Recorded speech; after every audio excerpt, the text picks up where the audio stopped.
Hey, my name's Art. I was fortunate enough to go with the School of Public and International Affairs to China this past May, and we got to go to the U.S. Embassy. In the embassy, I guess this question is more for you, Mr. Trump Jr., but yeah, at the embassy, we got to learn about a lot of the actions and comments that that your father has made, and the I guess consequences, or however you want to look at it, consequences that come with that. But they were saying that is creating an erratic style of international policy that a lot of other countries cannot, I guess, not contend with, but just work with. No, I think you hit it right. They can't contend with it because they're used to us bowing down and giving them whatever. This is the first presidency to actually use the economic might of the United States. We are the largest consumer in the world. The fact that these countries are used to, oh no, he's gonna do something with trade.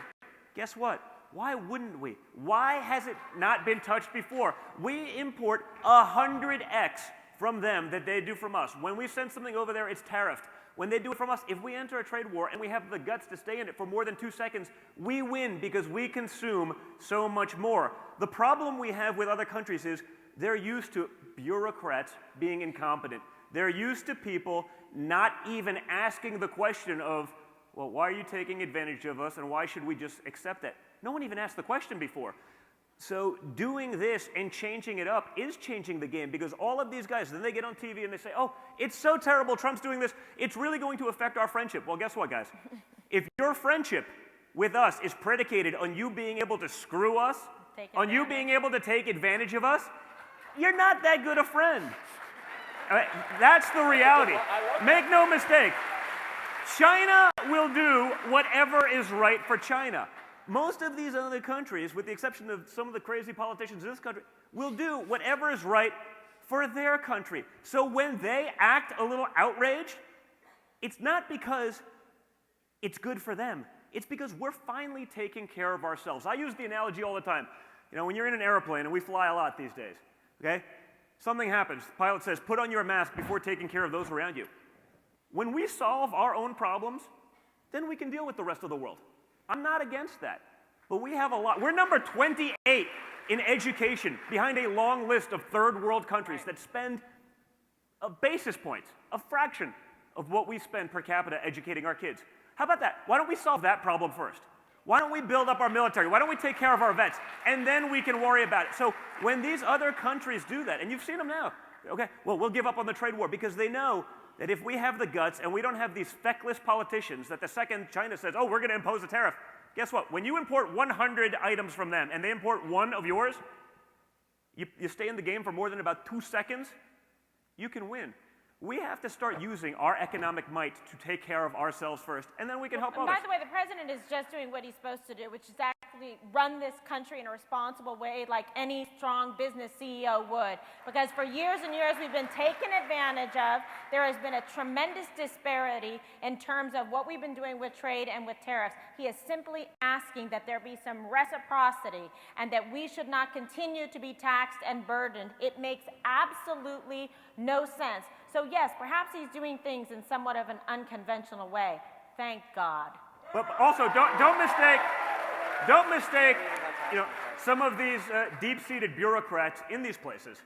Okay, these guys aren't necessarily Trump fans. They are part of that establishment system that he's fighting against. I mean, when you look at what, say, Rick Grinnell in Germany, the ambassador to Germany, has done, amazing. He's shutting down Iran because he's finally putting some pressure on Germany to not just do business. You got to pick. You either do business with Iran, the world's #1 sponsor, state sponsor of terrorism, or you do it with the United States. You can't have both. And guess what? Now they're going on those sanctions. That's going to be beneficial for America, but that's going to be beneficial for the world when you shut down those that are taking advantage. So, one thought, then we got to get to the next one. So yeah, I was more interested in how, like, you guys have talked a lot about the president right now, but so with the U.S. Embassy, they were saying creates a lot of distrust between nations and whatnot, and like you're saying, the U.S. is a big enough political or economic factor that, yeah, we're going to disrupt a lot. And so with that, my question is more is how is the Trump presidency setting, I guess, the tone for the future of yeah, making sure these relations are secure with nations, that they feel like they can trust us, not that we're some erratic, decision-making political, because while we might have our own perceptions, the perceptions from them towards us is this is how they feel like that, and I don't think that's necessarily always the best. Well, they respect think us that, and now, so and now they know we're not I going to was be just- taken advantage of. That's the bottom line.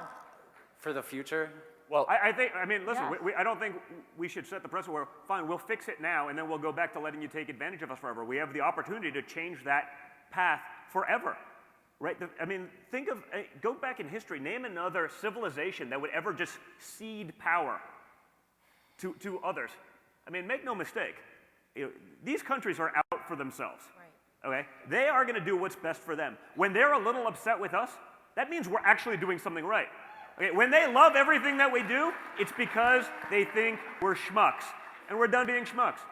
But the president is taking meetings. Like, he's meeting with all the different world leaders. He flies all over the world. He's in Saudi Arabia, whether he sits down with Kim Jong-un about North Korea, or he's meeting with Abe, Japan, he's President Xi, China, all of the above.